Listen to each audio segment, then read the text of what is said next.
Hello बच्चे, welcome to my channel. तो आज हम पढ़ने वाले हैं कक्षा 10वीं का सामाजिक विज्ञान का वर्कशीट और ये वर्कशीट है 13 और ये 4 अगस्त का वर्कशीट है। और यहाँ पर देखिए जो चैप्टर लिया गया है सत्ता में साझेदारी। ठीक है, ये राजनीतिक विज्ञान का पार्ट है, यानी सिविक्स का पार्ट है। ठीक है, ये जो है पहला चैप्टर है। इससे पहले हमने संघवाद के बारे में पढ़ा था, वो दूसरा चैप्टर था और ये अब लाया गया संघवाद, ये पहला चैप्टर को। यहाँ पर देख रहे हैं कुछ पिक्चर वगैरह दिया गया, उसके बारे में समझेंगे। और यहाँ पर कुछ 4 क्वेश्चन है नीचे, तो इसको समझ के हम एक एक करके क्वेश्चन सॉल्व करेंगे। चलिए सबसे पहले पढ़ते हैं। तो अभी तक ने आपने मेरे चैनल को सब्सक्राइब नहीं किया है तो मेरे चैनल को सब्सक्राइब कर लें, क्योंकि इस तरह का वीडियो पाने के लिए साथ साथ में बेल आइकन को भी दबा लें। चलिए हम यहाँ पर पढ़ते हैं सत्ता में साझेदारी। सत्ता में साझेदारी का विचार स्वाभाविक रूप से लोकतंत्र से जुड़ा हुआ है। संसार के बहुधा मतलब होता है बहुत सारा। संसार के बहुधा समाज विभिन्न जाति, रंग, भाषा आदि के आधार पे बटे हुए हैं। इसीलिए इन सामाजिक समूहों को सम्मान प्रदान करना अति आवश्यक है। सत्ता में साझेदारी यानी एक तरह से बोला जा रहा है कि लोकतंत्र में जो है सत्ता में साझेदारी यानी सत्ता को विकेंद्रीकरण यानी बांटना लोकतंत्र का एक पार्ट है। और ये जो बटा हुआ होता है ये पूरे समाज में एक अलग अलग जाति के रूप में, रंग के रूप में और भाषा के आधार पे बटे हुए होते हैं, इसीलिए उसको सम्मान करना चाहिए। ठीक है, सत्ता में साझेदारी के परिणाम को जानने के लिए हम बेल्जियम के एक उदाहरण की सहायता लेंगे। यानी यहाँ पर एक बेल्जियम जो देश है उसके बारे में उससे सहायता ले रहे हैं। ठीक है, बेल्जियम यूरोप का एक छोटा सा देश है। इसकी आबादी 1 करोड़ से थोड़ी अधिक है। इस छोटे से देश में समाज में जातीय बनावट बहुत जटिल है। यानी यहाँ बेल्जियम के जातीय समूह के बारे में बताया गया है।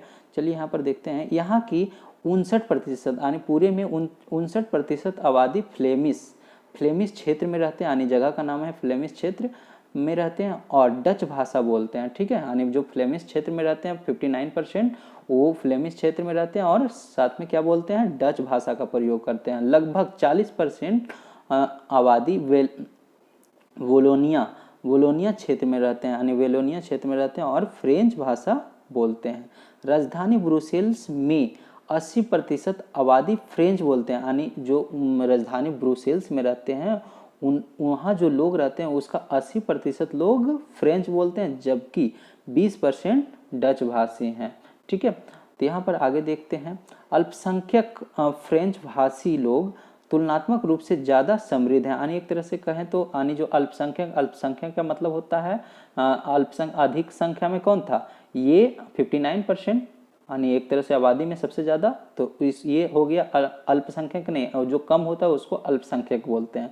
तो बोला जा रहा है कि अल्पसंख्यक जो है यहाँ पर फ्रेंच भाषी लोग तुलनात्मक रूप से ज़्यादा समृद्ध, यानी ये जो है फ्लेमिश क्षेत्र में रहने वाले यानी डच भाषी लोगों से ज़्यादा समृद्ध और ताकतवर हैं। कौन, ये 40% वोलोनिया क्षेत्र में रहने वाले और ये जो फ्रेंच भाषा बोलते हैं, ठीक है, वो ज़्यादा ताकतवर यानी एक तरह से समृद्ध और ताकतवर हैं। ठीक है, बहुत बाद में जाकर आर्थिक विकास और शिक्षा का लाभ पाने वाले डच भाषी लोगों को, यानी डच भाषी के बारे में बोला गया, डच भाषी लोगों को इस स्थिति से नाराजगी थी। यानी काफ़ी लंबे समय से इस तरह का जब देख रहा था कि ये जो था फ्रेंच भाषी लोग यानी वेलोनिया के लोग यानी एक तरह से समृद्ध हैं और सारे पूरे देश के लिए ज़्यादा से ज़्यादा काम उन्हीं के लिए हो रहा है, तो इन सारे में यानी डच भाषी लोगों में क्या था, एक तरह के नाराजगी उत्पन्न हो रहा था। इसके चलते 1950 से 1960 के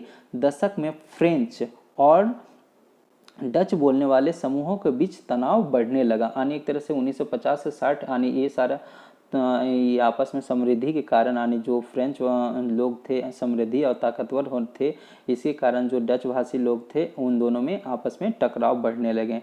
डच भाषी लोग देश में बहुमत में थे, यानी ये डच भाषी क्या था, लोग बहुमत में यानी ज़्यादा संख्या में किसकी संख्या था, डच भाषी क्या था, लेकिन ताकतवर कौन था, तो ये फ्रेंच भाषी 40% वाले बेलोनिया के क्षेत्र फ्रेंच भाषी लोग थे। और परंतु राजधानी ब्रुसेल्स में अल्पसंख्यक में थे। यहाँ पर बोला गया ये पूरे देश में तो ये बहुसंख्यक में थे, लेकिन ये ब्रुसेल्स में क्या थे, मात्र 20% थे। यहाँ पर ये जो रेड कलर का दिख रहा है ये 20% और टोटल राजधानी में ये 80% लोग थे, कौन, फ्रेंच भाषी लोग थे।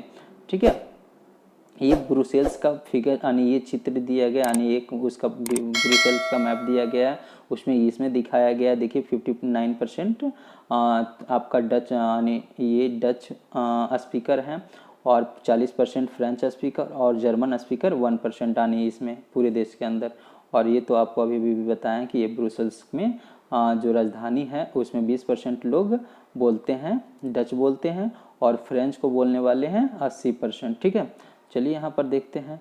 1970 से 1993 के बीच बेल्जियम ने अपने संविधान में 4 संशोधन सिर्फ इसलिए किए ताकि देश में किसी को बेगानापन यहाँ पर एहसास न हो, यानी बेगानापन आनी एक तरह से बेल्जियम में जो है 1970 से 93 के बीच में वो अपने संविधान में 4 बार संशोधित किया, यानी संशोधन किया। क्यों? कि किसी को भी बेगानापन का अनुभव न हो एवं सभी मिलजुल कर रह सकें। यहाँ पर देख रहे हैं बोला गया है यहाँ पे, तो यहाँ पर देख रहे हैं टकराव को रोकने के लिए उठाए गए कदम, यानी यहाँ पर कुछ कदम उठाए गए हैं, 4 कदम हैं। तो पहला कदम है केंद्र सरकार में, यानी एक तरह से यहाँ देखें केंद्र सरकार में डच और फ्रेंच भाषी मंत्रियों की समान संख्या, यानी पूरे जो बेल्जियम था उसमें जिस तरह से भारत में केंद्र सरकार और राज्य सरकार है उसी तरह से बेल्जियम में भी था। पूरे यानी केंद्र सरकार को जो था यानी डच भाषी लोगों की संख्या कितना था 60% यानी बोलने वाले, और फ्रेंच भाषा बोलने वाले 40%। तो उसमें पूरे जो मंत्रिमंडल बनाया गया यानी आधा इसका डच भाषी को होगा और आधा फ्रेंच का। ठीक है, इस तरह यानी समान संख्या होगा। दूसरा है केंद्र सरकार की अनेक शक्तियां देश के 2 इलाकों में क्षेत्रीय सरकार को दे दी गई, यानी एक तरह से बेल्जियम को जो है 2 अलग अलग राज्य में बना दिया गया। एक को बना दिया गया डच भाषी राज्य और दूसरा बना दिया फ्रेंच भाषी राज्य। ठीक है, और उसको सारा शक्ति उन्हीं को दे दिया गया, यानी केंद्र को ज़्यादा शक्ति नहीं रखा गया, सारा शक्ति राज्यों को दे दिया गया। ये दूसरा पॉइंट में समझाया गया। यहाँ देख रहे हैं यानी यहाँ पर तीसरा पॉइंट में दिया गया है, यहाँ पर है ब्रुसेल्स में अलग सरकार है, यानी एक तरह से पहला तो केंद्र सरकार हो गया पूरे देश के लेवल पे, और दूसरा राज्यों को यानी 2 अलग अलग राज्य बना दिया गया, एक डच भाषी राज्य और दूसरा फ्रेंच भाषी। और ब्रुसेल्स को एक अलग सरकार बनाया गया है, इसमें दोनों समुदायों को समान प्रतिनिधित्व यानी डच भाषी लोगों को भी उतना ही संख्या में रखा गया है और साथ साथ में फ्रेंच भाषी के संख्या, क्योंकि यहाँ पर ब्रुसेल्स में 80% कौन थे फ्रेंच बोलने वाले थे, लेकिन फिर भी डच और फ्रेंच को दोनों को इक्वल रखा गया है। ठीक है, तो यहाँ पर तीसरा देखते हैं सामुदायिक सरकार का निर्माण इनका चुनाव संबंधी भाषा के लोगों के द्वारा होता है। इस सरकार के पास सांस्कृतिक, शैक्षणिक एवं भाषा संबंधी शक्ति होती है। यानी यहाँ एक प्रकार के यहाँ पर तो देखते हैं केंद्र सरकार और एक तरह से केंद्र सरकार और 2 अलग अलग राज्य सरकार के रूप में, तीसरा एक सामुदायिक सरकार भी बनाया गया।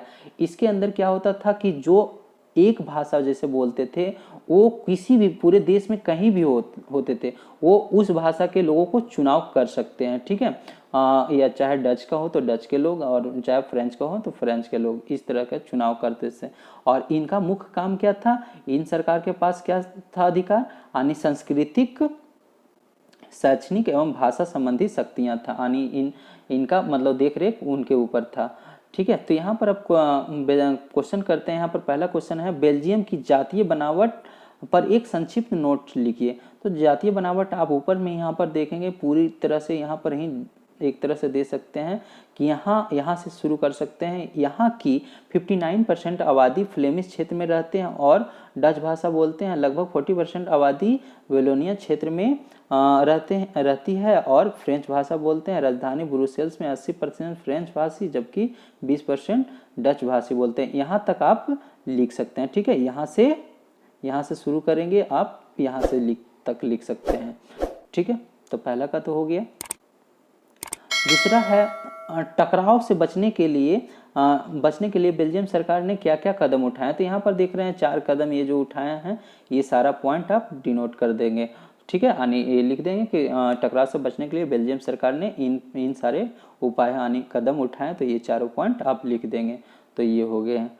तीसरा यहाँ पर क्वेश्चन है सत्ता में साझेदारी कैसे लोकतंत्र से जुड़ा हुआ है। ऊपर के ही पॉइंट में दिया गया था लोकतंत्र से रिलेटेड। यहाँ पर देखेंगे कि सत्ता में साझेदारी का विचार स्वाभाविक रूप से लोकतंत्र से जुड़ा हुआ है। यानी एक तरह से कहें तो एक तरह से लोकतंत्र का सत्ता में साझेदारी जो होता है एक तरह से आत्मा कहा जाता है लोकतंत्र का, क्योंकि लोकतंत्र में माना जाता है लोगों का शासन। अगर जो लोग में हम शासन ही नहीं बांटेंगे तो लोगों का शासन कैसे हुआ? जब उसको डिस्ट्रीब्यूट नहीं करेंगे, उसको विकेंद्रीकरण नहीं करेंगे, तो वो सत्ता में साझेदारी का मतलब क्या हुआ? यानी एक तरह से लोकतंत्र का मतलब क्या हुआ? जो कि जनता का शासन माना जाता है लोकतंत्र को। तो इस तरह से आप अपने शब्दों में लिख सकते हैं। ठीक है, यही उससे जुड़ा हुआ बात बताना था। यहाँ पर चौथा में देखेंगे क्वेश्चन, यानी बेल्जियम की सरकार ने टकराव को रोकने के लिए जो कदम उठाए, क्या आप उससे सहमत हैं? अगर जो आप सहमत हैं तो आगे बोला गया उस अपने उत्तर के यानी समर्थन में तर्क दीजिए। यानी एक तरह से लिखना नहीं है, अगर जो आप एक तरह से अगर तर्क दीजिए, यानी मतलब एक तरह से लिख भी सकते हैं आप चाहे तो। यानी अगर जो आप इसके समर्थन में है तो आप उसके बारे में लिख सकते हैं और उसके बारे में नहीं तो चर्चा कर सकते हैं।